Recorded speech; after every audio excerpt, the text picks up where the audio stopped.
পতিতাপল্লীতে কি তুমি ওই কাজই করতে এসেছো? হ্যাঁ দাদা, আসলে আমার অনেক টাকার দরকার। আমি 3 ওয়াক্ত নামাজ পড়ি দাদা। আমি জাতিতে মুসলমান। আমার জবানও একটাই।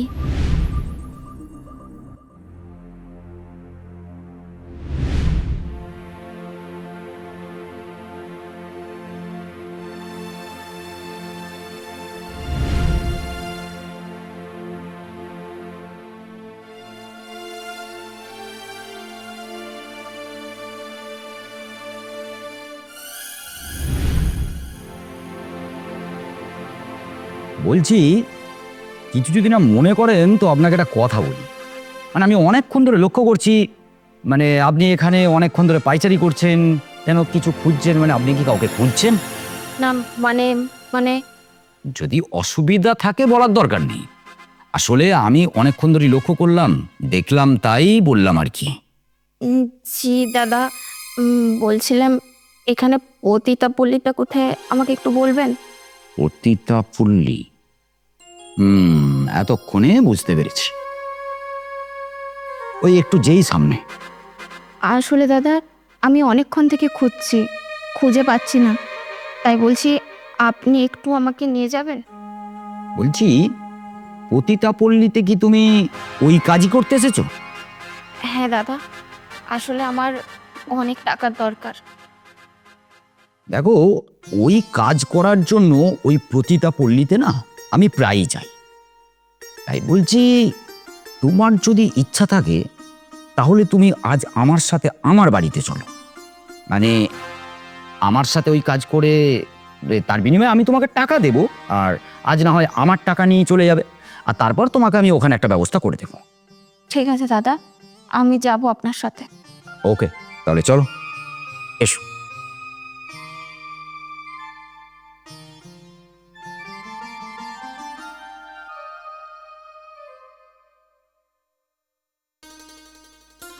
এসো।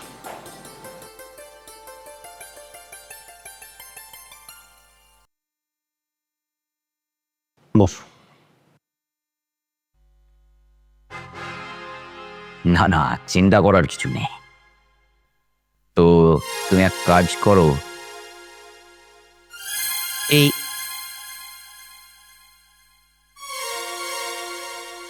এই টাকাগুলো রাখো। তোমার একটা কথা, দেখে তো তোমার বেশ ভালো ফ্যামিলির মেয়ে বলেই মনে হয়, তা হঠাৎ এই লাইনে কেন? কি করব দাদা, আমার ভাগ্য আমাকে এই পথেই এনেছে। না না, দেখো, সবসময় ওই ভাগ্যের দোষ দিয়ে চলে না। দেখে তো তোমায় ভদ্র ঘরের মেয়ে বলেই মনে হয়। তাই বলছি, যদি অসুবিধা না থাকে তো এই লাইনে আসার কারণটা যদি খুলে বলো। শুনবেন? তাহলে শুনুন। আমার এই পৃথিবীতে আব্বা ছাড়া কেউ নেই। আর এখন আমার আব্বার খুব শরীর খারাপ। যদিও একবার ডাক্তার দেখিয়েছিলাম, ঠিকঠাক ওষুধও কিনে দিতে পারিনি। তাই ভাবলাম আমার একটা কাজ করা দরকার। আমার এক বান্ধবী আছে, আমাদের পাড়াতেই থাকে। তার নাম তানিয়া। শুনেছি সে কলকাতাতে বড় একটা কোম্পানিতে কাজও করে। আর তাকে গিয়ে যখন আমি কাজের কথা বললাম, সে আমাকে বলল,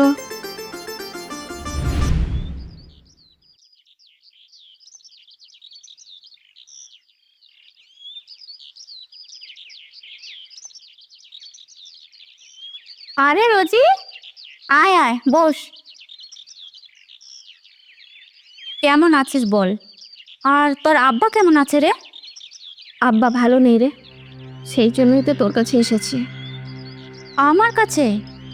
বল না, কি বলবি? বলছি, তুই যেখানে কাজ করিস ওখানে আমার একটা কাজ ঠিক করে দে না। তুই তো সবই বুঝতে পারছিস। দেখ রোজি, তুই আমার ভালো বন্ধু।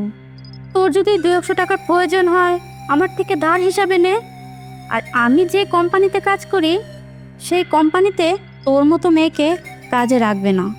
তুই তোর মালিককে একবার বলে দেখ না, আর না হলে তুই আমাকে সঙ্গে করে নিয়ে চল। দেখ, তুই কি আমার কাজটাকে নষ্ট করতে চাস? আমি তোকে বন্ধু হিসাবে একটা কথা বলছি, কাউকে বলবো না এই কথা। তুই এক কাজ কর, পতিতাপল্লীতে কাজ কর, সেখানে প্রচুর টাকা ইনকাম করতে পারবি। ও দিদা বললি?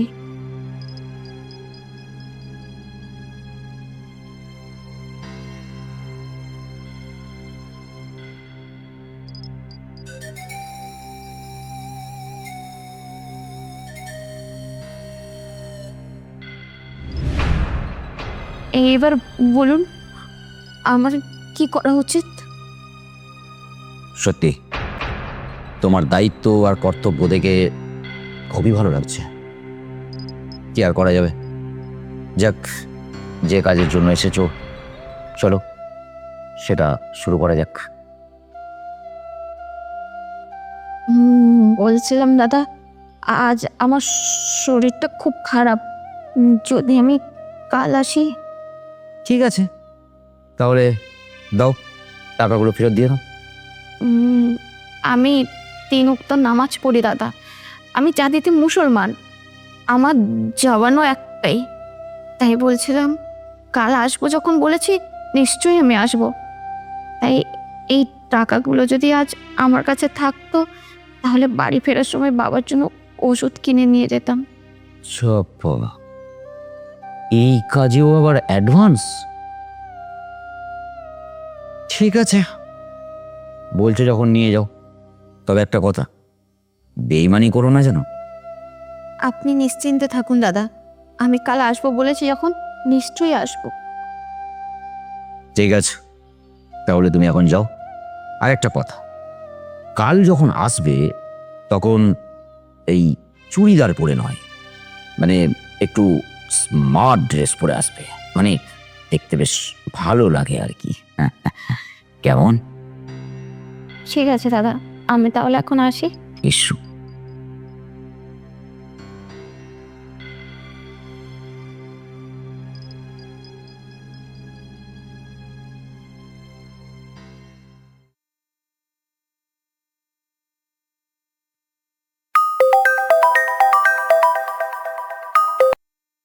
হ্যালো, হ্যাঁ, রোজিনা খাতুন বলছেন? হ্যাঁ আমি রোজিনা বলছি।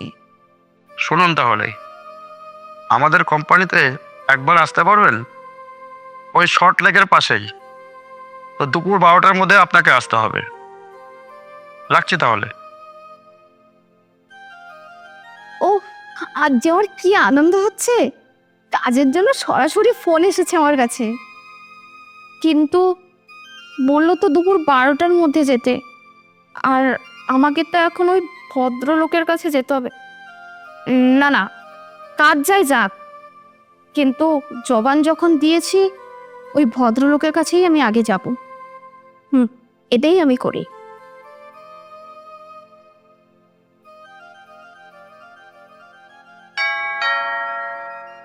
দরজা খোলা আছে, ভেতরে আসুন।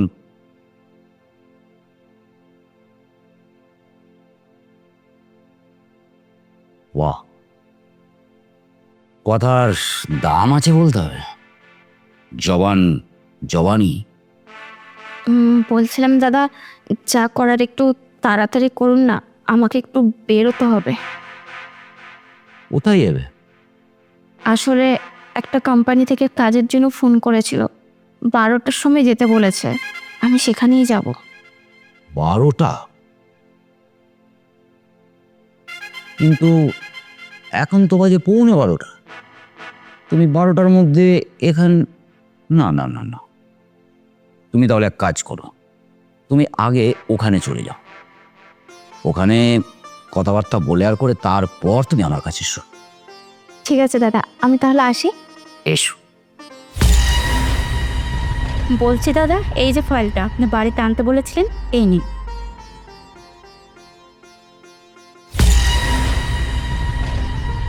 এ কি রোজি, তুই এখানে? কি ব্যাপার, ওকে তুমি চেনো নাকি তানিয়া? হ্যাঁ দাদা, ও আমার বন্ধু হয়। বন্ধু? বন্ধু কথাটার মানে বোঝো তানিয়া? বন্ধু তাকেই বলে যে তার সুখ দুঃখের সাথী হয়। তুমি বন্ধু হয়ে বন্ধুর উপকার করার জায়গায় তুমি তাকে পেশাপল্লীতে যেতে বলছো? তাছাড়া তানিয়া, ওর বাবা মানে তোমারও তো বাবা। তাকে বাঁচানোর চেষ্টা না করে মৃত্যুর মুখে ঠেলে দিচ্ছ। আমার ভুল হয়ে গেছে দাদা, আমি আমার ভুলটা বুঝতে পেরেছি। রোজিনা, তুই আমাকে ক্ষমা করে দে। অবাক হয়ে যাচ্ছ তো রোজিনা খাতুন? আসলে তোমার বন্ধুই তানিয়া যে অফিসে কাজ করে সেটা আমারই অফিস, আর তোমাকে যে ফোনটা করা হয়েছিল সেটা আমার অফিস থেকেই করানো হয়েছিল। আসলে কি জানো রোজিনা, এখন মানুষ মানুষের পাশে দাঁড়াতে, উপকার করতে একেবারে ভুলেই গেছে। কি তাই না তানিয়া? একদম ঠিক বলেছেন দাদা, আমরা নিজেদের নিয়ে এত ব্যস্ত হয়ে পড়েছি যে অন্যের উপকারের কথা ভাবতেই ভুলে গেছি।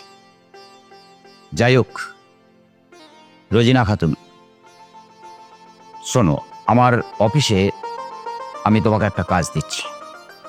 আর তানিয়া, তুমি রোজিনাকে নিয়ে গিয়ে ওর কাজকর্ম সব বুঝিয়ে দেবে। হ্যাঁ দাদা। রোজিনা, তুই আমার সাথে আয়। সত্যি দাদা, আপনি মানুষ নন, আপনি ভগবান। হে ভগবান, তুমি আমাকে আশীর্বাদ করো, জাতের বিচার না করে আমি যেন ঠিক এইভাবে সব অসহায় মানুষদের পাশে দাঁড়াতে পারি।